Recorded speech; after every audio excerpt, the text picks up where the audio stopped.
안녕하십니까, 송영길입니다. 송영길의 심층 토론의 장 딥톡 시작하겠습니다. 오늘은 아주 귀한 분을 모셨습니다. 최강철 K-PAC 미국 민주참여포럼 대표님이신데요. 이분은 오클라호마 주립대에서 MBA를 하시고 미국에서 지금 건실하게 사업을 하고 계시는데 캘리포니아에서 사업을 하고 계십니다. 그런데 사업을 하시면서 K-PAC이라고 미국 민주참여포럼을 만들어서 1000여 명의 우리 재미동포들과 함께 조직을 해서 8년째 디아스포라 평화 공공외교를 펼치고 있습니다.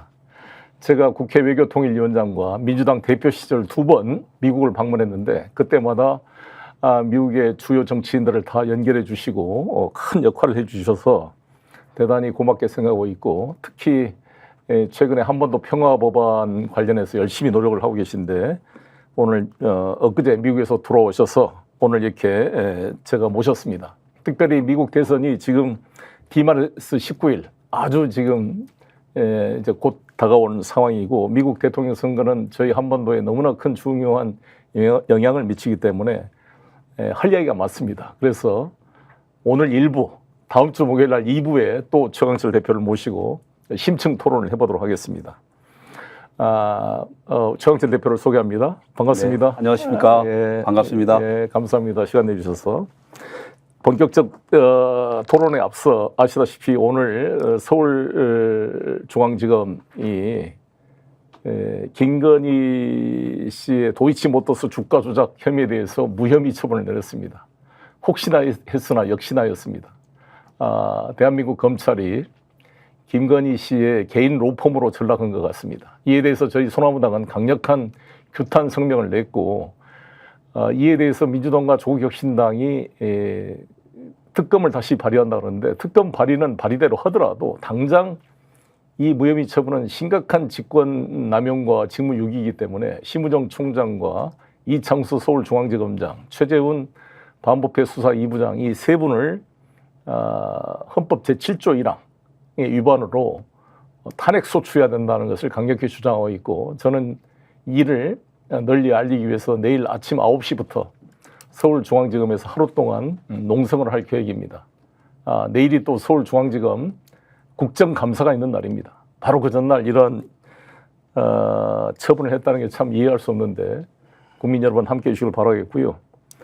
내일 제가 실방송을 하면서 이 김건희 씨 주가 조작 무혐의 처분에 대해서는 말씀을 나누도록 하고, 오늘은 다가오는 미국 대통령 선거에 대해서 집중적으로 분석을 해보고 이에 대한 우리의 대응 방안, 그리고 최근에 격화되고 있는 남북 간의 군사적 긴장 문제를 미국 대선과 관련해서 어떻게 완화시켜낼 것인가, 어떻게 우리 대한민국의 평화와 국익을 지켜낼 것인가를 모색해보는 시간을 갖도록 하겠습니다. 그러면 잠깐 우리 최강철 대표님 인사 말씀을 듣고 미국 대선 지도를 띄워놓고 지금 상황을 한번 보도록 하겠습니다. 네, 반갑습니다. 우리 송 대표님 고생 많으시고요. 네, 또 이렇게 좋은 기회를 주셔서 감사의 말씀을 전합니다. 저희 K-PAC은 코리안 아메리칸 퍼블릭 액션 커미티라고 미 전역에 살고 계신 미국의 당당한 모범 시민이요, 또 유권자로서 한반도의 평화의 가치를 널리 알리고요. 또 한편으로 한인 정치력 향상을 위해서 초당적으로 일하는 그러한 시민 유권자 단체라고 할 수 있고요. 지금 말씀하신 대로 한 8년 정도 됐는데, 저희가 가장 포커싱 하는 거는 한반도 평화가 풍전 등화의 위기에 있지 않습니까? 그리고 저희 분단 상황에서 오는 수많은 질곡 또 고통, 이것을 해결하는 것들이 중요한데, 마침 미국이 한반도 문제에 안타깝게도 핵심 당사국이 돼 있습니다. 그럼 그 미국의 마음을 움직이고 미국의 정책을 움직여서 한반도 문제를 풀어가야 하는데, 그 중심에 미주 동포들이 있을 수 있다라는 생각하에 저희가 함께 일하고 있는데, 그런 와중에 저희들이 많은 연방 의원들과 접촉을 하고요. 또 많은 미국 주류 사회하고 접촉을 하고 있기 때문에 현 대선에 대해서 많은 관심이 있으실 텐데 그 대선은 대선대로 분석을 하고, 또 대선 결과에 따라서 후보별로 한반도의 어떤 이 파장이나 또 어떠한 정책들을 끌어갈 건가라는 것들을 예. 오늘 우리 송영길 대표님하고 존경하는 송영길 대표님 같이 네. 이야기 나눠보도록 하겠습니다. 네, 너무 감사합니다. 그럼 먼저 지도를 좀 보겠습니다. 우리 시청자 여러분 이제 많이 아실 텐데 미국 대통령 선거는 전체 국민들 3억이 넘는 이 미국 시민들이 다 투표해서 결정하는 게 아닙니다. 주마다 투표를 해서 그 주에서 이긴 사람이 전체 그 주에 배정된 선거인단을 독식하는 구조로 돼 있어서 상당히 좀 우리하고는 좀 다릅니다. 그래서 포퓰러 보트는 전체 국민의 투표를 말하는 것이고 일렉토럴 칼리지라 해서 이제 선거인단 투표가 별도로 있는데 포퓰러 보트 전체 투표에서는 이기고 민주당이 항상 선거인단 투표에 지는 경우가 있었습니다. 엘고가 그렇게 해서 이겼지만 졌고 힐러리 클린턴도 지난번에 트럼프와 싸워서 약 300만 표를 이겼는데 전체 투표는 선거인단 투표에서 져버렸거든요. 그래서 한번 지도를 보면서 우리 최강철 대표님의 설명을 듣도록 하겠습니다. 예, 이렇게 보시듯이 미국은 모든 이번 11월 5일 날 미국 대선이 있고요. 또 대선과 더불어서 상원의원 3분의 1을 뽑고 하원의원 435명을 선출합니다. 주지사 17명? 주지사도 예, 뽑게 되죠. 예. 근데 보셨듯이 그 대통령은 어떻게 되느냐? 미국의 538개의 네. 그러니까 각 주의 하원의원 수 플러스 상원의원 2명이라고 생각하시면 뭐 쉽게 생각하실 수 있는데요. 그러니까 538표의 과반수를 얻어야지 대선 대통령으로 270표. 예, 270표입니다. 네. 그런데 이제 지금 송 대표님 말씀하셨듯이 이미 미국은 각 주별로 그 성향이 좀 뚜렷하게 드러나 있어요. 그래서 예를 들면 캘리포니아주라든가 뉴욕주 같은 경우는 민주당의 뭐 초강세고요. 또 나머지 미 중부 지역이라든가 또 대표적인 텍사스라든가 플로리다 같은 경우는 대체적으로 그러니까 공화당에 이제 거의 이렇게 쏠려 있는 형편입니다. 그래서 미국은 그러니까 위너 테이크스 올이라 그래서 그 선거 거기서 다수를 차지하는 사람들이 그 선거인단을 다 차지하기 때문에 현재 기본적으로 예상되는 해리스 부통령하고 트럼프 전 대통령의 표는 현재로서는 226대 219다. 현재 확보된 거는 이거는 이제 이미 베이스로 이제 깔려 있는 거고요. 그래서 사실 저희가 딴 건 볼 게 없이 그렇습니다. 93개 선거인단이 달려 있는 경합주 스윙 스테이트를 보는 게 이제 일반적입니다. 그래서 현재 러스트벨트로 알려져 있는 위스콘신, 미시간, 펜실바니아가 있고요. 그리고 이제 밑에 선벨트라고 알려진 노스캐롤라이나, 조지아, 애리조나 그리고 네바다까지 이렇게 구성되어 있는데 여기에서 어떻게 승부가 갈리느냐에 따라서 이 대선의 결과가 나오겠지만 현재 모든 것들의 포커스는 실질적으로는 미시간과 펜실바니아에 지금 쏠려 있습니다. 예. 보시면 이 시청자 여러분 지도를 보시면 좌측 아래 캘리포니아 바로 옆에 있는 게 네바다고요. 애리조나입니다. 이게 선벨트라고 합니다. 서부 쪽 선벨트고 우측에 보시면 플로리다 바로 위쪽에 있는 조지아하고 노스캐롤라이나 이게 이제 동부 쪽에 동남부 쪽에 있는 선벨트입니다. 이 네 개 주가 지금 소위 말하는 스윙보트 블루로 갈 거냐 레드로 갈 거냐 지금 스윙보트가 있고요. 그 이제 5대5 주변을 보면 여기를 러스트 벨트라 그러는데요. 왜 러스트 벨트냐?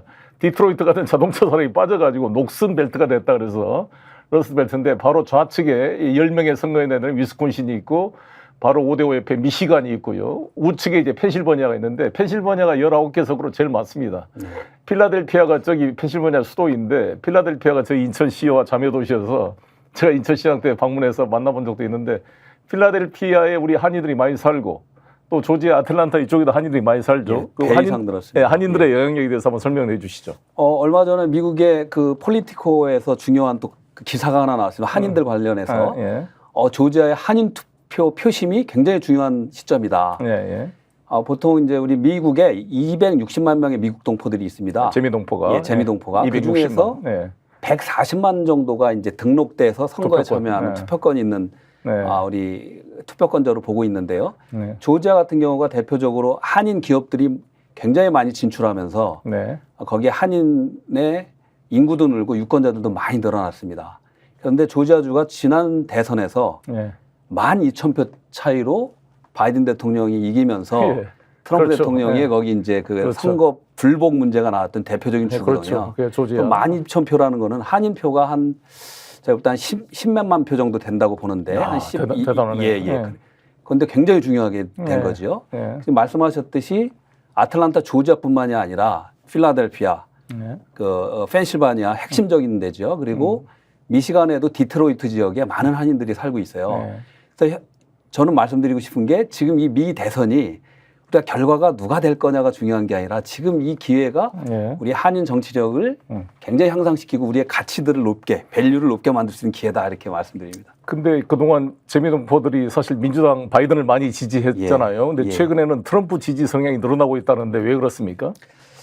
굉장히 중요한 말씀인데요. 네. 지금 한편으로는 그 미국 다른 일반적인 그 어떤 평가와 같이 경제 부분에 있어서는 또 이민자 문제 그리고 또 그러니까 인플레이션 그리고 이민자 그리고 국경 문제 이런 문제에 대해서는 사실 트럼프가 훨씬 더 많은 점수를 갖고 있는데 물론 한인도 성향이 보수 성향도 있을 수 있고 진보 성향들이 있을 수 있잖아요. 네. 근데 대체적으로는 한인들은 그래도 이제 이민자 정책에 있어서 좀 더 페이버를 갖고 있는 이제 민주당에 많이 투표를 한 편이었어요. 그렇죠. 좀 이제 보수적이거나 또는 복음주의적인 그 크리스찬 같은 경우는 그 낙태 문제라든가 여러 가지 그런 이슈들 때문에 이제 트럼프를 찍었었는데 약간 경제적인 이슈들도 있고요. 또 하나는 한반도 문제에 있어서 그 해리스 부통령께서 바이든 대통령과의 어떤 차별점이 있느냐. 존재감이 없었죠, 사실. 예. 그리고 이제 이번에 수락연설에서도 그렇고요. 그 해리스 부통령께서 말씀하신 것들이 그러니까 한반도 문제를 해결하겠다는 즉각적인 외교적인 그 이 해법에 대한 논의들이 전혀 없어서 전혀 없죠. 거기에 대한 우려들이 이제 표출되고 있는 것 같습니다. 그래서 지금 사실 트럼프 대통령이 당선됐을 때 우리 한반도에 여러 가지 미친 영향이 양면이 다 있을 거로 봅니다. 당장 우리 방위비 협상에서 한 지금 1억 달러 정도 내고 있는데 아니 10억 달러 정도 내고 있죠. 10억 달러, 10억 한 1조 1조 5천원 1조 5천원, 10억 달러 좀 넘죠. 이 정도 내고 있는데 이거를 100억 달러 내놔라.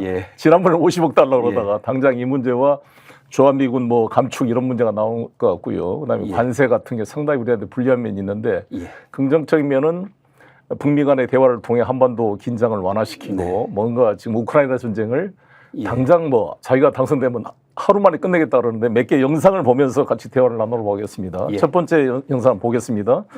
트럼프 대통령이 이 젤렌스키가 큰 세즈맨이다 사실. 왜냐하면 자기가 살아온 중에 우리나라 지금 미국에 올 때마다 돈을 받아간다 이거죠. 거의 600억 달러를 가져간다. 이게 과장된 숫자겠습니다만 80조를.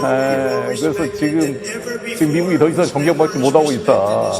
그래서 자기가 좀 뭔가 마가를 해보겠다. 다시 위대하게 만들겠다. 크루크도 조 바이든. 그냥 짜증나는 조 바이든 밑에서 지금 세계가 불바다로 빠지고 국경이 무너지고 인플레이션이 올라오고 있다. 유럽은 혼란에 빠지고 있고 중앙아시아는 이제 폭발하고 있다. 이란은 지금 과감해지고 있고 차이나는 행진을 하고 있고 그래서 다 지금 미국을 무시하고 있다는 거죠. 가장 무능한 조 바이든 이 나라를 끌고 있기 때문에 이 나라가 3차 세계적으로 끌고 가고 있다. 이렇게 지금 지적을 하고 있습니다. 네. 상당히 지금 우크라이나 전에서 아마 그래서 젤렌스키 대통령이 트럼프 되는 것을 가장 두려워할 것 같은데 어떻습니까? 사실 그 트럼프 대통령의 당선에 대해서 그 전 세계 세계 시민들한테 여론조사를 한 게 있어요. 미국 여론조사 기관에서. 대부분 나라에서는 사실 트럼프의 당선을 싫어하는데 가장 대표적으로 압도적으로 싫어하는 나라가 두 나라가 있었는데 그 나라가 이제 일본하고 사실 한국이었어요. 근데 그거는 이제 나중에 또 설명을 하고요.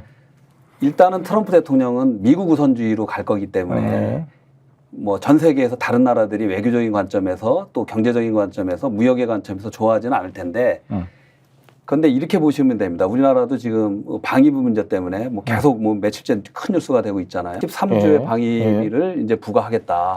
우리 주한미군의 숫자를 28,500명을 뭐 42,000명으로 말하거나 잘못된 팩트를 말하신 것도 있지만 저는 이렇게 봅니다. 일단 우리가 만약에 트럼프 대통령이 당선 확률이 굉장히 높아서 차기 대통령으로 거의 이게 굳혀진다면 우리 한국과 또 우리 동포들과 또 우리 한국 국민들도 거기에 대비를 해나가야 되는 게 슬기로운데 그렇습니다. 트럼프 대통령은 한국에다만 부과하겠다는 게 아니잖아요. 전 세계. 그러니까 그렇습니다. 미국을 우선하기 위해서 그러니까 전 세계 공유롭게 관세 부과도 동맹국에도 부과하겠다는 거예요. 10%에서 20%. 네. 물론 중국에 뭐 대규모로 60% 100% 부과하겠다는 거고. 그런데 저는 이렇게 봅니다. 만약 트럼프가 진짜 그 13조의 우리 그 방위비를 부담시킨다. 그럼 한편으로 이 사람이 그거를 부담시켜서 이 남북미 교류 협력을 이끌어낸다고 만약 생각을 한다면 네. 우리 거꾸로 생각할 필요도 있는 거죠.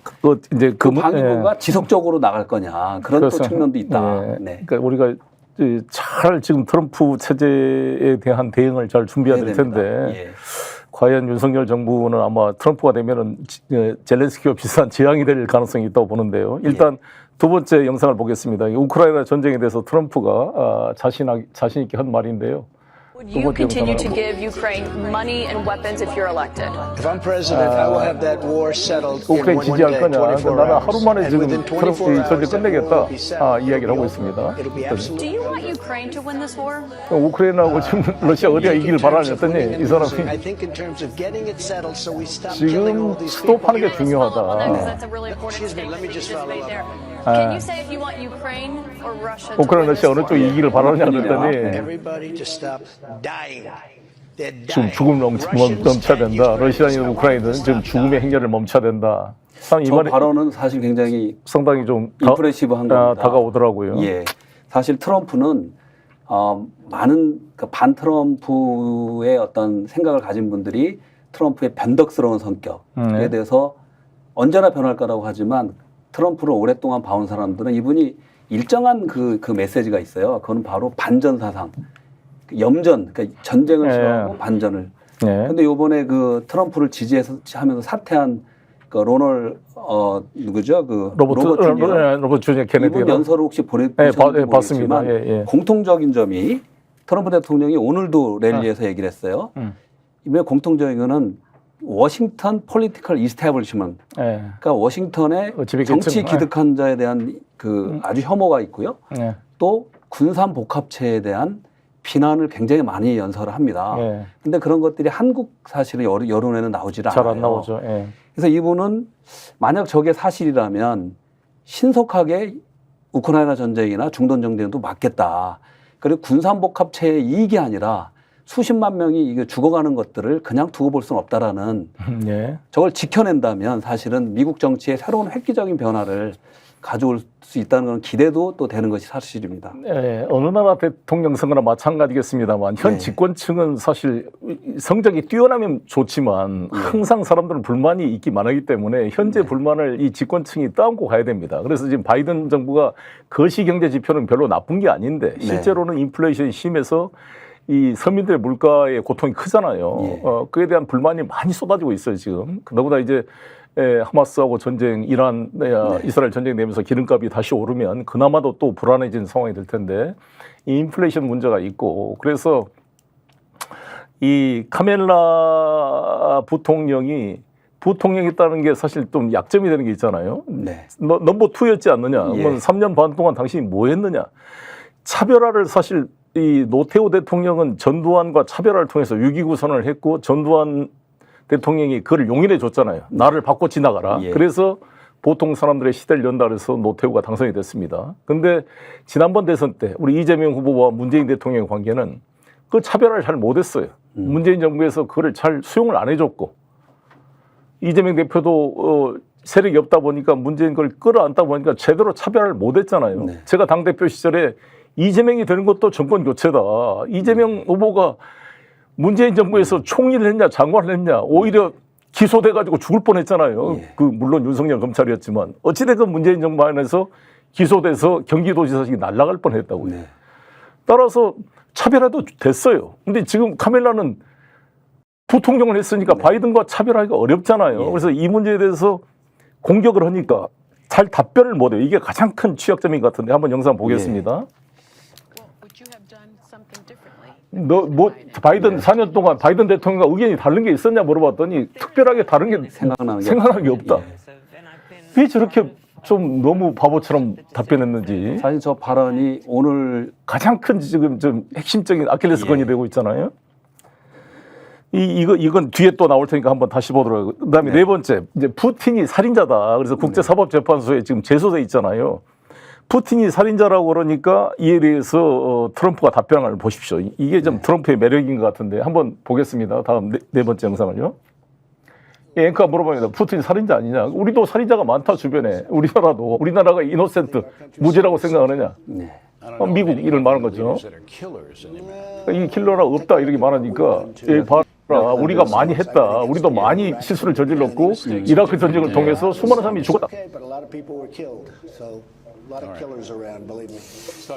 많은 살인자들이 우리 주변에도 있다. 그러니까 여기서도 지금 이거 정말 이런 발언을 미국 지도자는 처음인 것 같은데 저는. 맞습니다. 그래서 사실은 미국의 주요 언론들, 그러니까 네. 팍스뉴스를 제외한 모든 언론 그리고 금융, 그러니까 아까 트럼프나 뭐 그쪽에서 얘기하는 워싱턴 폴리티컬 이스텔플먼트가 대놓고 모두가 트럼프를 사실 반대하는 거예요. 그게 나타나는 게 사실은 지금 선거 자금에서 사람들은 잘 모르지만 트럼프가 부자 출신, 기업인 출신이니까 돈이 많을 거라고 생각하지만 선거 자금 모금은 사실 반 정도도 그렇죠. 카멜라 훨씬 많죠. 그래서 이제 사실 지금 어떻게 운동을 하냐?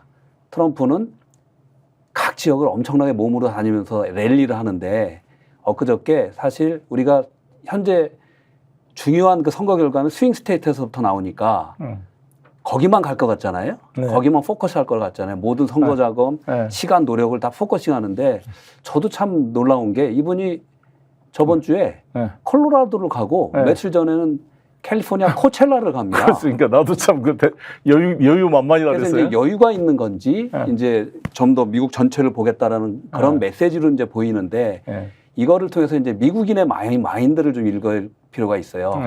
뭐 이따가 또 이야기할 기회가 있겠지만은 한인들도 표심이 많이 돌아서고 있다. 저도 이거를 제가 앤디 김이나 해리스 캠프에 많이 전달하려고 노력을 했어요.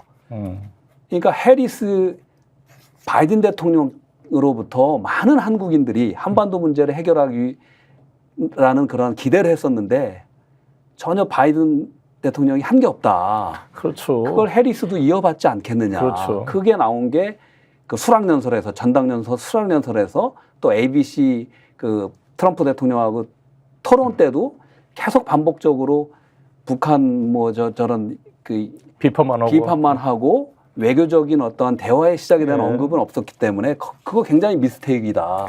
그러니까 제가 카멜라의 그 연설 내용이나 보면 너무 내용이 없고 이미지만 있는 것 같아요. 컨텐츠가 없어요. 레코드가 없어요. 그냥 이렇게 할 것이다. 그러니까 이제 이에 대해서 털시 가바드라는 그 하와이 연방하원은 좌우도 친했고 이제 82년생이에요. 젊은 분인데 이분 이라크 전에도 참전했던 여성분인데 참여했고 원래 사모아 출신입니다. 이분이. 근데 이분이 민주당 그 대선 후보로 그 카멜라 해리스랑 같이 경선도 했던 분이에요.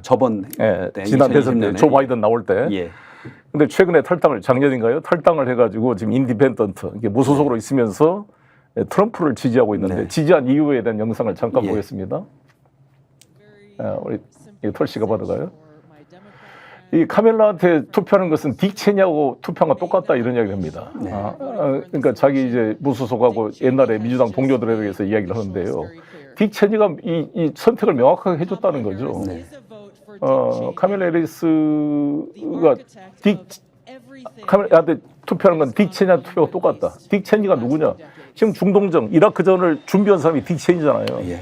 여러분 바이스라는 영화 보셨습니까? 그 딕 체니가 사실상 럼스펠드하고 뭣도 모르는 조지 W 부시를 조종해가지고 이 이라크전을 만든 사람 주범입니다, 사실. 맞습니다. 그래서 딕 체니의 딸 리즈 체니가 지금 그 공화당 그 연방 하원 의원이잖아요. 근데 삼선 의원이가 되죠. 떨어졌습니다. 지난번에 떨어졌죠. 그러니까 이 사람이 지금 카멜라 해리스를 지지하고 있거든요.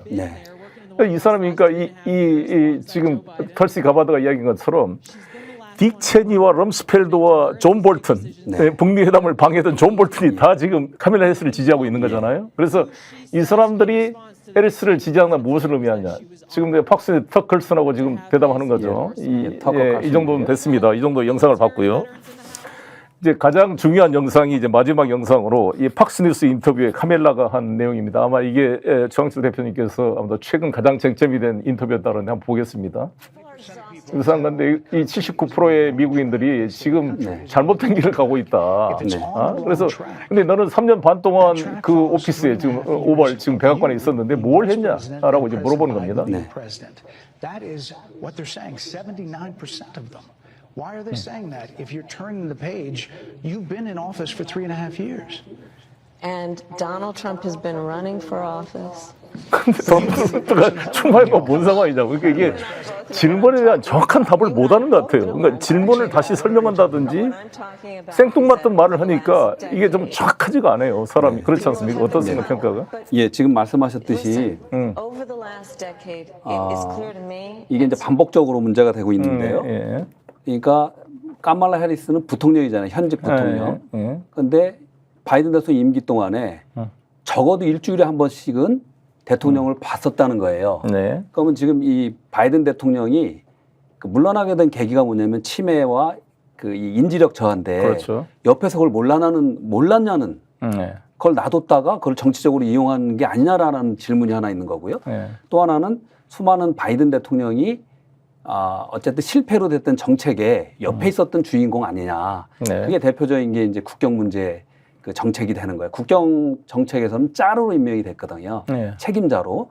근데 사실은 그 책임자로 임명되고 나서도 3개월 동안 남미를 한 번도 방문을 안 했어요. 그러니까 현장을 안 가봤다며. 안 가서 그 중요한 인터뷰에서 그 앵커가 왜 안 가냐 그랬더니 크게 이제 헛웃음을 웃으시면서 나 유럽도 안 가봤어요 하는. 그러니까 이제 이런 것들이 이제 사실은 미국 유권자들은 굉장히 합리적입니다. 그러니까 카말라 해리스가 사실은 그 민주당의 대선 후보로 바뀌면서 되면서 사실은 이 싸움은 저희가 볼 때 트럼프 대 해리스의 선거가 아닙니다. 이건 트럼프와 반 트럼프의 어떻게 싸움으로 보이는 거예요. 그래서 이제 해리스 대통령이 미국을 이끌어갈 수 있는 진정한 리더십과 강인함이 있느냐, 또 그러한 지혜와 전략이 있느냐에 대한 그러니까 지속적인 질문들을 이제 언론으로부터 받고 있는 거고요. 그 속에서 이제 지지율은 거의 박빙으로 바뀌었다. 그런 상황으로 온 것 같습니다. 그리고 또 하나는 우리 그 대표님도 그 일론 머스크 굉장히 좋아하시잖아요. 저는 얼마 전에 이제 펜실바니아에서 트럼프 대통령 캠페인을 할 때 일론 머스크가 합류해서 연설한 적이 있는데 짧은 연설이었지만 만세를 부르면서 이렇게 점프하는 그런 사진이 기억나실 거예요. 그때 일론 머스크가 한 말이 미국의 경제와 제도 개혁뿐만이 아니라 민주주의를 위해서도 트럼프가 꼭 당선이 돼야 된다는 말을 했습니다. 그거 어떻게 우리 송 대표님 보시는지 그 말의 의미에 대해서. 그러니까 이게 민주주의라는 게 이 모든 권력은 남용될 수밖에 없거든요. 그러니까 우리 문재인 정부 때 우리는 뭐 집권당이었으니까 별 문제 의식을 못 느꼈겠지만 그때 이 문재인 정부를 사기를 쳐가지고 적폐청산한 미명하에 수많은 사람을 잡아들이고 5명이 자살하게 만들었던 세력이 바로 윤석열 이 정치검찰 세력이었거든요. 그때 변희재 대표도 그때 구속된 거잖아요.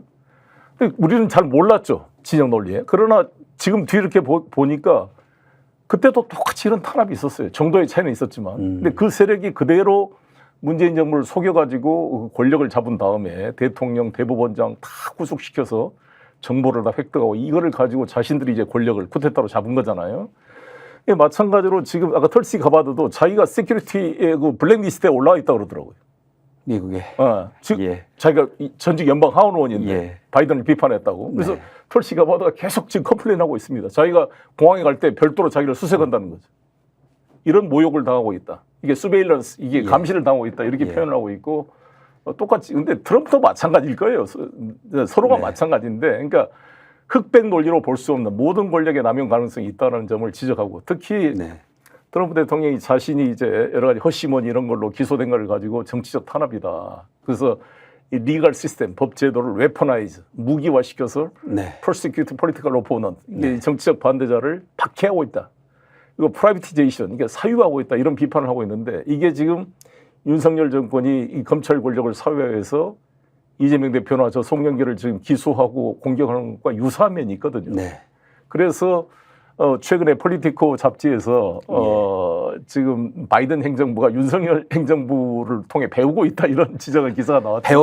배워라. 예, 그게 이제 한번 소개 좀 해주시죠. 그게 이제 작년 그 기사 한번 띄워보시죠. 네, 한번 보시면 작년 4월 26일자에 네. 미국의 아주 대표적인 정치 저널이죠. 폴리티코라는 데 이제 이 중요한 바이든 행정부는 한국의 윤석열 정부로부터 배워라. 라는 게 이제 검찰권을 이용해서 정적을 치는 그런 내용이에요. 참 슬픈 내용인데. 그래서 제가 알기는 그 지난 7월 13일 날 트럼프 대통령이 그 피격을 당했을 때 우리 한국의 뭐 이재명 대표부터 전 세계 지도자들이 그 안전과 우리 건강과 안전을 기원한다라는 메시지를 바로 보냈는데 한국의 윤석열 우리 정부에서는 그 메시지가 굉장히 늦게 나온 걸로 알고 있거든요. 7시간 이후에. 나는 그런 것들이 사실 윤석열 대통령이 작년 4월 26일 폴리티코 기사가 나온 이후에 그 말에 이제 국빈 방문을 합니다, 미국에. 저도 뭐 그 윤석열 대통령 의회 연설할 때 저도 그 자리에 있었어요. 브래드 셔먼 의원이 초대를 해서 저도 그 연설을 들었는데 그때 이제 우리 뭐 아메리칸 파이 뭐 이런 것도 하시고 노래도 부르시고 했잖아요. 근데 그때 아마 그런 것들을 바이든 행정부랑 많이 나눴지 않느냐라는 의심이 있는 거예요. 근데 그 이후로 어쨌든 간에 트럼프 대통령은 미국 역사상 사실 이것도 좀 저는 처음이라고 보는데 90몇 개에 대한 기소를 당하잖아요. 그래서 또 하나는 아까 말씀하신 뉴욕주에서 허시머니 트라이얼. 그게 한 8, 9년 전의 일을 다시 끄집어내서 34개의 항목으로 이제 어떤 여성하고 이제 그 성추문 그 입막음 돈. 스톰이라고 해서. 데니얼 스톰이. 스톰이 폭풍이 돼서 스톰이 됐다 이런 말이 있었죠. 근데 그랬듯이 미국 정치 역사에서 검찰권을 이용해서 정치인을 이렇게 어떤 재단하고 그런 거는 없었는데 이것이 굉장히 과도하기 때문에 트럼프 대통령은 모든 랠리에서 기회날 때마다 이 사법부, 이 법무부와 검찰이 이 권력을 웨퍼나이즈하고 있다.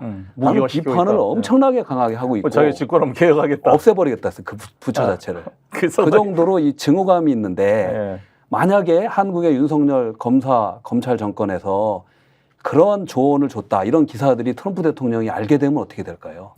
아마 트럼프 대통령이 만약에 그 당선이 된다면 이 이슈가 한미 관계에 굉장히 큰 중요한 이슈가 되지 않을까 이렇게 좀 우려스러운 부분이 또 있습니다. 우리나라 입장에서는 한미 관계가 매우 중요합니다. 특히 그 윤석열 대통령 한미 동맹 강화를 입버릇처럼 이렇게 떠들고 다닌 분인데 아니, 한미동맹 우리가 보수든 진보든 중요하게 생각하지 않는 사람이 있습니까? 저 같은 사람도 한미관계, 한미 FTA를 제가 가장 강력히 추진했던 특위위원장이었습니다. 알고 계시죠? 그런 사람인데 자기가 마치 한미관계를 독점하고 이전에는 한미관계가 뭐 파탄났다 이렇게 과장을 하고 있는데 우리가 이해할 수 없었던 것은 그때 낸시 펠로시 미 하원 의장 넘버 2 아닙니까? 한국을 방문하셨죠. 한국을 방문할 때 휴가라고 안 만났잖아요. 참 안타깝습니다. 노무현 대통령이 워싱턴 갔을 때 이 낸시 펠로시를 만나려고요. 1시간이나 기다렸습니다. 그 대기를. 그런 사람을 한미동맹을 강조한 분이 자기 휴가라고 안 만나고 뭐 황당한 일 아닙니까 이거? 그것도 그렇지. 그다음에 에릭 트럼프 그 주니어 트럼프가 여기 한국을 방문했는데 만날 걸로 교섭됐는데 안 만나겠고 뭐 안보실장을 만나라 그랬다 그래서 캔슬이 됐다 그래요. 그러니까 이 외교 안보가 황당한 수준이고요. 과연 이 정부가 이 카밀라가 됐을 때, 트럼프가 됐을 때 우리 국익 방위 분담, 주한미군 문제, 북미 관계 여러 문제에 대한 정밀한 대책을 세우고 있는지 걱정이 많이 됩니다. 송 대표님 의견에 저도 전적으로 동의하고요. 사실은 한국의 뭐 보수 정권이든 진보 정권이든 한미 동맹이 굉장히 제일 중요하다. 우리 외교에서. 그렇게 말씀하시면서 실제로 미국에 제가 깜짝 놀란 게 미국의 지난 70몇 년간 한미 동맹 역사에서 미 의회에서 가장 중요한 법안이 나와 있어요. 이따가 다시 또 말씀하시겠지만. 말씀하십시오. 그 법안이 뭐냐면 그동안 미 의회를 전 세계 나라가 찾아오기 때문에 우리 송영길 우리 대표님께서도 그때 외통위원장실 때 아마 미국을 4년 전에 이렇게 방문하신 거로 제가 알고 있는데 정말 미 의원들을 만나기 쉽지 않습니다. 왜냐하면 전 세계 또 미국에서도 많은 이익단체 모든 단체들이 만나려고 하기 때문에 의원 하나가 굉장히 어떻게 보면 그래서 미국 의원들이 좀 어떻게 보면 에러건트하다 이런 말까지 좀 나오는 건데 건방지지 않느냐. 근데 현실이 미국이 전 세계 어떤 정책의 중심에 서 있기 때문에 그게 현실이에요. 그런데 한미동맹이 그렇게 중요하다고 하면서 미 의회 역사상 어떤 법안들이 나왔을 때 많은 법안들이 나와 있는데 가장 한반도 문제의 핵심적인 법안이 나와 있어요. 그 법안에 한국전 종전선언, 평화조약, 그리고 북미 간의 연락사무소 설치해서 북한하고 상시소통을 통한 이산가족도 만나고 북한을 인도적으로 도와주고 교류하고 협력하자. 그리고 미군 유해도 성안하고 해나가자라는 혁신적인 법안이 나와 있는데 이조차도 얼마 전에 외교부 장관이 모르고 있는 거예요. 그렇죠. 그걸 김영배 의원께서 질문을 하셨더만요. 근데 그걸 모르고 있어요. 이 정도로. 그러면 우리가 미 의회를 가서 무슨 얘기를 하겠어요?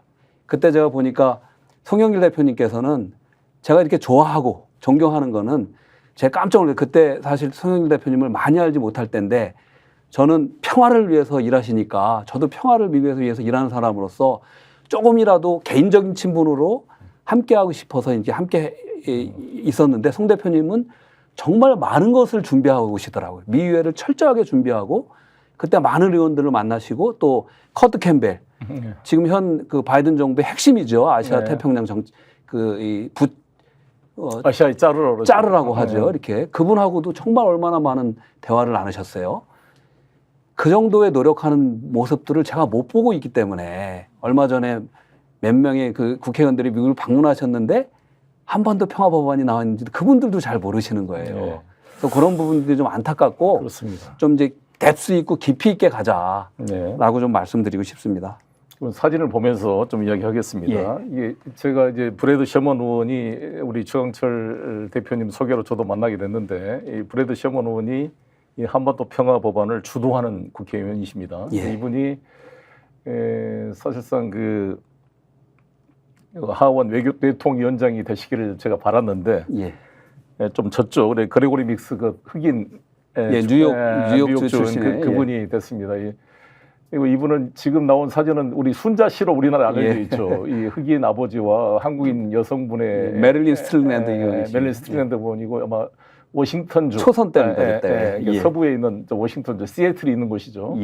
그곳 그 지금 삼선 의원이 이번에 삼선 도전하시는 이제 삼선 도전이 됩니다. 미국은 연방 하원 의원이 임기가 2년입니다. 그래서 금방 선수가 늘어나는데 이번에 삼선에 도전하는데 아마 당선되시겠죠. 그 당선율이 뭐 거의 99%입니다. 그분이 돼서 이분을 만난. 그다음 사진을 보면 이제 그때 제가 우리 최강철 대표님과 함께 이분이 그레고리 믹스 그때 당시 하원 외교위원장이셨죠. 하원 외교위원장이었고요.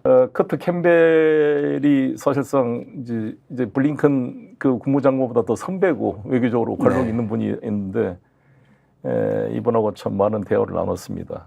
그래서 아마 이 미국은 의회가 중요하잖아요. 근데 그렇습니다. 그 윤석열 대통령이 미국 와가지고 뭐 바이든이냐 날리면이냐 뭐 청각 실험을 했는데 국회 이 새끼들 뭐 이게 미국 국회가 아니라 우리나라 국회다 이렇게 변명했는데 우리나라 국회면 이 새끼들이라고 욕을 해도 되는 겁니까? 이렇게 의회를 무시하는 대통령의 태도가 미국에서도 그대로 나타나서 미국 의회도 제대로 이해를 못하는 거잖아요. 공부도 안 하고 그냥 행정부만 만나고 가고. 근데 미국은 의원이 매우 중요하고 사실 의회 권력이 매우 중요한데 우리의 외교가 매우 취약한 느낌이 듭니다. 그런 공백을 메꿔서 우리 한반도 평화와 대한민국 국익을 위해서 뛰고 계신 우리 K-PAC 미조 참여 포럼 회원 여러분께 감사를 드리고 우리 최강철 대표님께 존경을 보냅니다. 근데 아까 최강철 대표님 아까 사진 그 여성분 사진 좀 한번 띄워봤으면 좋겠는데요. 이번 그 연방 하원이 이번이 공화당 분이죠. 한번 소개 좀 해주시죠. 이분은 이제 그 뉴욕이 아까 말씀드린 민주당의 텃밭이라고 했잖아요. 근데 뉴욕주의 스태튼 아일랜드 아시죠? 스태튼 아일랜드 거기를 지역구로 하는 니콜 밀리타키오스라는 공화당 젊은 여성 의원인데 한반도 평화 법안을 지지한 트럼프 대통령이 아주 아끼는 아주 귀한 분이네요. 의원이시고요. 지지하셨고요. 그 다음 사진을 보면 거기도 좀 공화당 의원이십니다.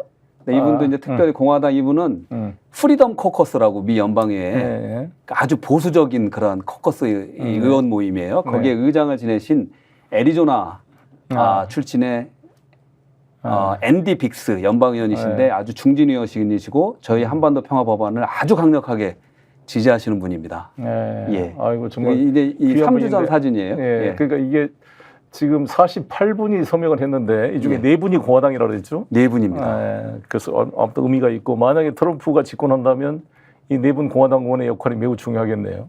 굉장히 중요하고요. 사실 지금 한반도 평화 법안에 48분이 지지하셨고 지금 그 미 연방의원들이 다 선거 준비하느라고 정신이 없어서 각 지역구에서 선거 캠페인을 하고 있는 중이라 이제 지지 사인이 지금 약간 주춤해 있지만은 그 임기는 사실 12월 말까지거든요. 그렇기 때문에 이 인원수, 지지 서명수가 더 늘어날 거라고 보는데 말씀하신 공화당 의원 4분이 들어온 거는 그 4분들이 거의 다 지금 트럼프 대통령의 측근들이에요. 그래서 트럼프 대통령이 집권을 한다면 뭐 해리스 대통령이 집권해도 저희는 노력하겠지만 트럼프 대통령이 집권한다면 이 법안이 지금 미국이 굉장히 폴러라이즈 돼 있고 그 디바이드 돼 있는데 이게 분열돼 있는데 그래도 민주당 의원들이 44명이나 지지한 이 법안이 트럼프 대통령이 만약 약속한 대로 한반도 정책을 적극적으로 외교적인 해법을 추구하겠다는 그 와중이라면은 그렇게 된다면 이 법안이 큰 명분이 됩니다. 엄청나게 도움이 될 겁니다. 예. 아주 중요한 그 채널이 아닌가 싶습니다. 이렇게 제가 아까 다음 사진 한번 이것이 이제 제가 그때 우리 최영철 대표님이 제일 저 좌측에 계시고 윤건영 의원과 제가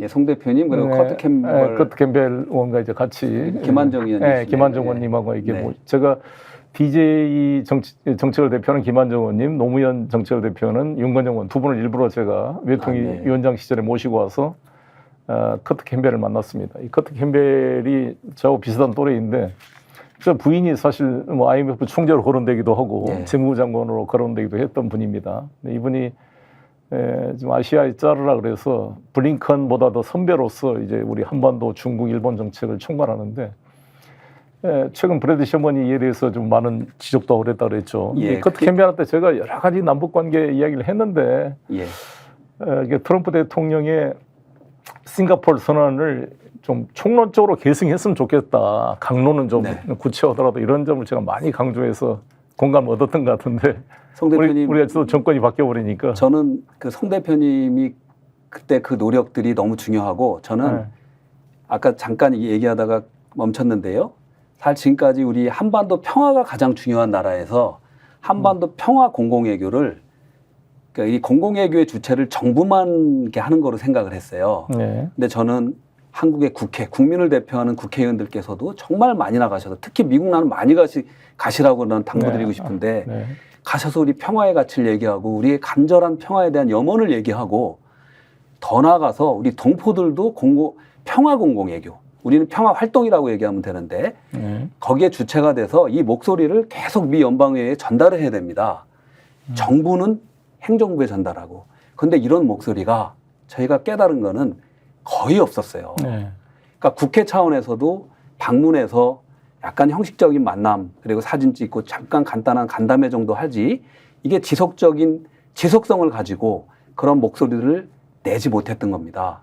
그래서 저는 사실 송 대표님이 나중에 정말 더 큰 일을 하시고 다시 당에서도 큰 일을 하실 때 의회 내 상시적인 이게 저는 제안하고 싶은데 미국 연방의원들하고 한국 국회의원들이 사무실별로 꼭 한반도 평화 안보 이슈뿐만이 아니라 뭐 예를 들면은 뭐 교육 또 문화 복지 각 분야별로 관계를 맺고 1인 1 매칭 그러니까 미 연방 하원의원 그러니까 매칭하는 그런 것들도 국회에서 생각을 했으면 좋겠다. 그래서 이것이 사실 그렇습니다. 저희도 한반도 평화가 급하기 때문에 이 일을 하지만 나중에는 우리가 미국과 한국의 브리지 역할을 잘하는 그게 유대인들이 한 거거든요. 그게 에이펙이고 지금 중동 전쟁의 저런 포화 속에서도 많은 비난을 받으면서도 미국 정부가 이스라엘을 도울 수밖에 없는 그런 이 배경이 되는 거거든요. 그 유대인의 힘이죠. 그게 힘입니다. 인구는 650만 분이 안 돼요. 미국에 있는 유대인들이. 그러니까 한인보다는 배는 많지만 미국에 있는 유대인이 이스라엘에 있는 유대인하고 숫자가 비슷하잖아요. 비슷합니다. 이스라엘의 유대인들이 한 900만 정도 있다고 보고요. 그러니까 미국에 이제 한 700만 접촉한다고 보는데 사실 모든 힘은 미국에 있는 유대인으로부터 나오는 거예요. 그렇죠. 미주 유대인 총회를 하면은 국회가 그쪽으로 완전히 옮긴 것처럼 연방 하원의 4분의 3이 오고요. 4분의 3이 참석합니까? 예, 상하원의 4분의 3. 그리고 대권 주자들 다 옵니다. 그게 힘이죠. 힘입니다. 지금 사실 카말라 해리스도 민주당 내에서 사실은 그 이 인권과 팔레스타인의 어떤 그 이스라엘을 싫어하는 국회의원들도 꽤 있어요. 네. 소수지만. 네. 그래서 거기에서 굉장히 이게 트랩에 좀 갇혀 있는 부분도 있어요. 그렇죠. 근데 카말라 그 해리스 부통령도 이스라엘을 지지할 수밖에 없는 힘은 이스라엘의 힘이에요. 네. 그래서 제가 하나 말씀드리고 싶은데 여기에서 셔먼 의원께서 한반도 평화법안을 발의한 브레이 셔먼 의원께서 아까 말씀하신 딕 체니를 엄청나게 비난합니다. 네. 그 럼스펠더나 딕 체니 때문에 뭐 북한을 그때 뭐 선제 폭격해야 된다 이런 말도 하지 말아라. 네. 그래서 지금 말씀하신 며칠 한 2주 전에 미 하원에서 청문회가 있었는데 그 커트 캠벨 그 바이든 대통령 아시아 태평양대를 앉혀놓고 네. 미국의 외교 정책, 한반도 외교 정책은 그동안 다 실패다. 네. 왜 이 실패한 정책을 계속하느냐? 이제는 바꿔야 된다. 네. 우리가 선제적으로 미국에서 종전을 선언하고 평화조약을 맺을 거라고 선제적인 선언을 해라라고 말을 하래요. 네. 그 정도로 이제는 이게 한반도 평화법안의 목소리가 커져나가고 있는데 그래서 그의 연장선상에서 지금 큰 뉴스가 됐지만 미국의 지금 민주당하고 공화당의 정강 정책에서 북한의 비핵화 우선 CVID를 무조건 밀어붙이는 게 없어졌잖아요. 네. 이건 뭐를 의미하냐면 이제 실현 가능한 현실적인 그러니까 스냅백을 전제로 한 대북 정책을 해나가겠다는 그런 사인이라고 보시면 됩니다. 거기에 이 법안이 굉장히 중요한 역할을 하고 저는 윤석열 정부도 여기에 빼지 말고 모른 채 하지 말고 같이 인발부해서 그 법안을 지지해줘야 된다고 저는 봐요. 그리고 함께 그러면 그거를 모토로 삼아서라도 그러니까 지렛대로 삼아서라도 지금까지 못해왔던 거를 전향적으로 생각해서 대화를 시작하는 그런 계기를 삼았으면 좋겠다는 다른 말씀을 좀 드립니다. 네. 여기서 최강철 대표님이 말씀하셨던 CVID 아시는 분도 계시겠습니다만 시청자분들께 설명드리면 이 북한 핵 문제를 다루는 데 있었어요. 그동안 미국이 원칙이 CVID, completely, 완전하게, V는 verifiable, 검증 가능하게, I는 irreversible, 돌이킬 수 없도록, D는 dismantle, 뉴클리어 퍼실리티를 디뉴클라이제이션, 완전히 비핵화를 시켜라, 완전히 해체시켜라. 그게 이제 CVID인데요. 스냅백이라는 것은 이제 조건을 했다가 만약 안 지키면 다시 원상 회복시킬 수 있는 그런 걸로 좀 탄력 있게 협상을 해보자 이런 취지입니다. 시간이 이제 좀 마무리할 시간이 되어가는데요. 정말 그 할 얘기가 매우 많습니다. 벌써 시간이 일단 우리 그 재미 동포들 지금 연방 하원의원이 현재 4분, 5분인가요? 예, 한국계 코리안 아메리칸 지금 4분이 계시죠. 4분 있죠. 여성분이 3분, 네. 남성분이 앤디 김 1분이 있고 이분들이 다 이번에 3선 도전하시고 한 분은 상원 앤디 김은 상원 도전하시는데 아마 그동안 우리나라 코리안 아메리칸 중에 연방 하원 의원이 된 사람이 김창준 의원이 한 분 있었잖아요. 근데 그분은 공화당이었습니다. 공화당으로 3선인가 하시다가 그만두셨죠. 근데 이제 민주당으로 최초로 연방 하원이 되신 분이 앤디 김이었고 3선을 마치고 이번에 우리나라 재미동포 역사상 최초로 상원 의원에 지금 도전하고 있죠. 뉴저지주에서. 그렇습니다. 그분 이야기를 잠깐 해보고 나머지는 2부에서 이야기를 하겠습니다. 우선 앤디 김 사진 한번 좀 띄워주시겠습니까? 앤디 김, 이분이 앤디 김인데 82년생이시고요. 뉴저지에서 지금 3선을 하시고 이번에 연방 상원의원에 도전합니다. 연방 상원의원은 사실 그 주 인구에 상관없이 50개 주에 2명씩 배정돼서 100명으로 구성되는데 임기가 6년입니다. 그러니까 연방 하원을 비해서 임기가 3배가 많습니다. 그래서 하나의 대통령과 같습니다. 상원의원이 된다는 것은. 맞습니다. 상원의원이 되면 일단 대선에 도전할 수 있는 위치에 서게 되는 거죠. 오바마 의원도 일리노이주에서 초선 연방 상원의원을 하시고 바로 대통령에 도전해서 당선이 됐잖아요. 근데 앤디 김은 우리 최강철 대표님 소개해서 저도 몇 번 만났습니다만 참 훌륭한 분이고 이분이 이제 오바마 정부와 바이든 정부에서 국무성에서도 큰 역할을 하셨고 또 3선 의원 하시고 이번에 저 뉴저지주가 그 메넨데스라고 그 쿠바 출신 이민 밥 메넨데스. 네, 메넨데스가 연방 3선원 하다가 이번에 스캔들이 있어서 그만둬서 거기에 그 주지사 부인과 경선해서 머피 주지사의 부인과 경선해서 이번에 당당히 민주당 후보로 노미니가 됐고 지명이 됐고 이번에 거의 승리가 확실시 되죠. 뉴저지주는 뉴욕하고 같이 민주당이 뭐 강세 지역이니까. 근데 최근에 뭐 에피소드가 있었던데 한번 좀 앤디 김에 대해서 얘기 좀 해주시죠. 예, 오늘 아침에 아마 기사가 있는지 모르겠는데 조선일보의 김은중 특파원께서 쓰신 것 같은데 아주 정확하게 잘 쓰셨어요.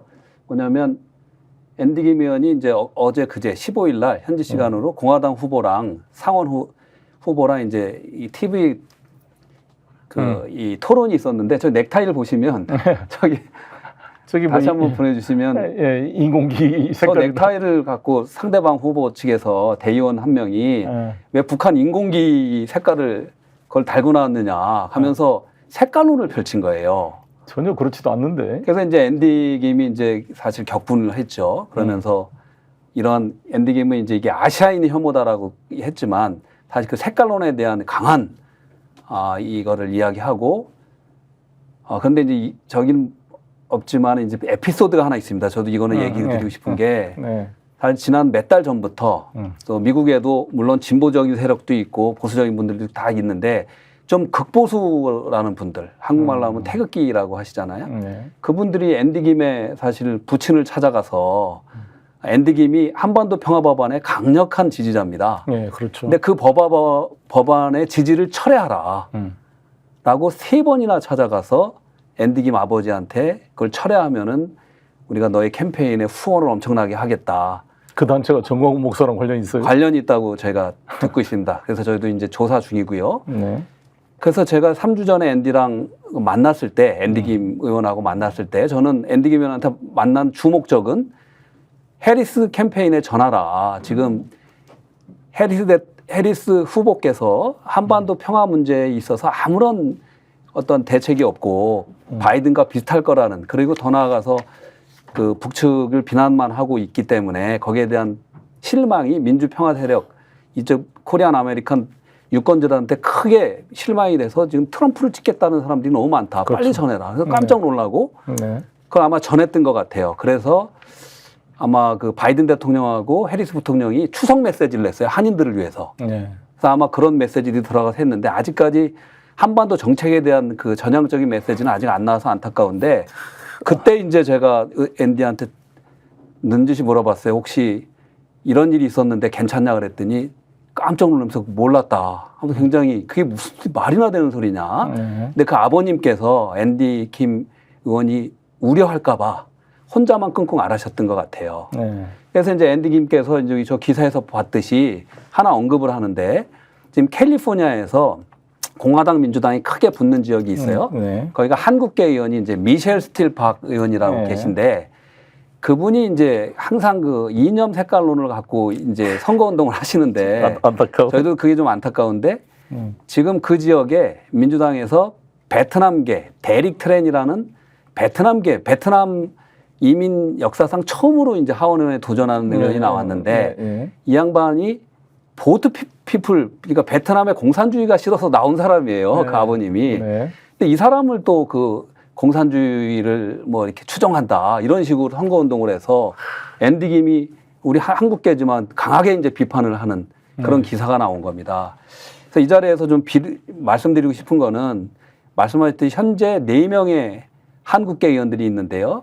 2분, 앤디 김 의원, 메릴린 스틸랜드 의원은 강한 한반도 평화와 우리의 유너티를 위해서 노력해 주시는 분인데, 우리 영킴 의원하고 미셸 스틸박 의원께서는 물론 대한민국을 사랑하시겠지만 한반도 평화 부분에 대해서 너무 그 우파적인, 그래서 미셸 스틸박 의원 같은 경우는 3년 반 전에 문재인 대통령의 한반도 평화 프로세스를 강하게 비판하면서 문재인 대통령을 김정은의 퍼핏, 꼭두각시라고 이렇게 그 조국의 대통령을 이렇게 비난하는 그런 거를 내서 많은 공분을 샀거든요. 그래서 그런 점들이 좀 안타까운데, 앤디 김이 이번에 좀 마음에 너무 상처를 입지 않고 상원의원이 잘 되면은 제가 볼 때는 앤디 김이 미국 향후 민주당의 부통령 후보 이상으로 될 확률이 굉장히 높습니다. 이번에 미 민주당 전당대회 때 이 하원 의원이 스피커로서 연사로서 초대받는 경우가 많이 없어요. 예. 앤디 김이 초대받아서 해리스 대통령 초대받아서 갔잖아요. 그래서 지금 앤디 김하고 저기 메릴린 스트랜드 의원은 해리스 대통령하고 아주 가까운 측근들이에요. 네, 그렇습니다. 그래서 만약에 해리스 대통령이 된다, 네. 그럼 우리도 또 영향력이 있을 수 있는데 해리스 대통령께서 좀 더 전향적이고 적극적이고 활력적인 한반도 정책을 좀 펼쳐야 된다. 만약 당선이 된다면 이렇게 말씀드립니다. 제가 오바마 대통령 당선 때 너무 감동을 받아서 사실 저는 오바마와 힐러리와 경쟁할 때 오바마가 일가로 봤거든요. 예. 그래서 제가 그 취임식 때 갔습니다. 워싱턴 DC 아, 캐피탈 일에 오셨습니까? 가지고 그 추운데 덜덜 떨고 가서 1월 그때 20일. 전현 의원하고 둘이 같이 갔어요. 민주당 대표로. 그때 좀 환호를 보냈는데 사실 오바마 8년에 실망스러운 게 많았어요. 네. 소위 이 한반도 문제에 대해서 스트래티직 페이션스, 전략적 인내란 이유로 사실상 내팽개쳐 놨잖아요. 예. 뭐 이명박 박근혜 그 정책에 끌려다니는 거 아닙니까? 그래서 아무런 무슨 진전을 못 시켰어요. 차라리 조지 W 부시보다 못했다고요. 공화당보다는 못했어요. 사실 민주당 정권이 공화당 정권에 비해서 한반도 문제에 더 애정과 관심이 없어요, 사실상. 그래서 진짜 이번에 우리가 트럼프에 대한 지지도가 높아지고 있는 이유가 도대체 무관심하다 이거죠. 아이고, 김정은 요구한 거 좋은데 어찌됐건 만나서 해결해서 트럼프 집권 내 때 긴장이 완화되고 전쟁이 없었잖아요. 어찌됐건. 예. 남북 관계도 김정은과 관계 속에서 모든 미사일 도발이 중단된 거 아닙니까? 그렇습니다. 예. 근데 지금 뭐예요? 완전히 지금 이제 한반도 지금 긴장이 오물풍선에 난리가 났는데 마무리를 하겠는데요. 워낙 하고 싶은 이야기가 많아서 다음 주 목요일 날 우리 최강철 대표님이 그때까지 여기 계신다 그러니까 우리 네 분의 코리안 아메리칸 의원들의 그 내용도 분석을 네. 하고 이것이 이제 향후 남북 관계가 어떻게 연결될 건지 우리 국민들이 지금 걱정하고 있습니다. 네. 지금 오물풍선이 날라오지 뭐 무인기가 평양에 출현했다 그러지 그다음에 사격 개시 태세를 다 김정은이 지시해가지고 지금 일촉즉발의 상황이 돼서 이게 잘못하면 큰일 나겠다라는 그런 걱정이 커지고 있고 제가 프랑스에 있었잖아요. 그래서 프랑스인들이 언론 기사를 보내주는데 계속 걱정해서 한국에 있는 자기 아이들 돌아와야 되는 거 아니냐. 네. 한 번이라도 우리 스커미시 소위 국지전이라도 발생하게 되면 우리나라 주가는 폭락하고 네. 그냥 경제가 망가지는 겁니다. 이걸 알고 있는지 모르겠어요. 이 정부가 함부로 말을 해야 되는데 신원식 씨나 전 장관이나 지금 김용현 장관 함부로 막 말을 저렇게 뇌까리는데 정말 이 부동시로 군대도 안 갔다 온 이 암체 워리어스 알라그자의 이 전사들이 함부로 전쟁을 이야기하지만 나가 죽어나는 것은 우리 젊은 아이들이고 우리 민족이 다 망하는 거잖아요. 예. 하나밖에 없는 아들, 딸을 전장에 보낸 아빠의 심정으로 저는 남북관계를 다뤄야 된다 강조하고 있습니다만 이런 문제를 다음 주 목요일 날 한 번 더 우리 최강철 대표님 모시고 좀 남북관계와 연결시켜서 이제 자세히 한번 분석을 해보도록 하겠습니다. 다음 주에 나와주시겠죠? 예, 그렇게 하겠습니다. 네, 너무 감사드리고요. 다시 한번 우리 KPEC 회원 여러분들 이 방송을 보고 계시겠지만 정말 그 여러분 노고에 감사를 드리고 여러분의 그 그래스루트에서 각 한 활동이 큰 힘이 됩니다. 저도 정치인이지만 미국이나 한국이나 정치인이 가장 센서티브하게 예민하게 반응하는 단어가 두 가지인데 하나는 미국 정치인들은 아메리칸 텍스페이어, 미국 납세자, My constituency supporters, voters. 내 지역구 유권자가 중요해요. 똑같아요, 우리도. 내 지역 유권자고, 내 후원해 주는 사람. 근데 그거를 우리 260만 재미동포가 각 지역구마다 해주게 되면 유대인처럼 우리도 파워를 발휘할 수가 있고 영향력을 발휘할 수 있는 시대가. 송 대표님 감사합니다. 그게 가장 선구자라고 생각이 들고요. 오늘 이렇게 방송을 좀 정리하고 예고드린 대로 내일은 제가 서울중앙지검 앞에 국정감사 있는 날입니다만 이 김건희 도이치모터스 주가 조작 무혐의 처분에 대해서 항의를 하고 이 검찰총장 서울중앙지검장 담당 반부패 수사 2부장에 대한 탄핵 소추를 촉구하는 1인 시위를 할 계획입니다. 그리고 내일 저녁 7시에 송영길의 뉴스 비평은 서울중앙검찰청 앞에서 생방송으로 진행하겠다는 광고의 말씀을 드리겠습니다. 그러면 오늘 송영길의 딥톡, 미국 대선의 향방에 대한 심층 깊은 토론, 바로 현장에서 뛰고 계신 우리 최강철 KPEC 대표님을 모시고 이야기 나눠봤습니다. 다음 주에 뵙도록 하겠습니다. 네, 송 대표님 마지막으로 말씀하십시오. 제가 우리 미국에 계신 KPEC 우리 회원님들 감사합니다. 우리 일들은 혼자 할 수 있는 게 아니라 항상 함께 하는데요. 특별히 우리 K팩의 보드 멤버 또 임원으로 수고해 주시는 60분의 우리 최규선 이사장님, 박영두 회장님, 또 주정혜 우리 이사님, 김도영 대표님, 박성계 대표님, 수많은 우리 박갑식 이사님, 우리 이기창 대표님, 미셸 박 대표님, 수많은 분들, 우리 박동규 변호사님, 뭐 일일이 얘기하긴 그런데 이 방송을 통해서 먼저 감사하다는 말씀 드리고요. 그리고 다음 주에 한번 더 했을 때 나머지 분들 제가 다 소개를 좀 드리도록 하겠습니다. 저도 그때 가서 K팩 멤버들 한번 다 식사했던 기억이 나는데 여러분 감사합니다. 그래 오늘 고맙습니다. 감사합니다. 고맙습니다. 스픽스는 말하는 언론입니다. 대세는 유튜브, 그중에서 스픽스. 좋아요, 댓글, 구독, 알림 설정. 여러분이 저희를 사랑해 주시고 우리가 여러분을 사랑하는 4가지 방법입니다.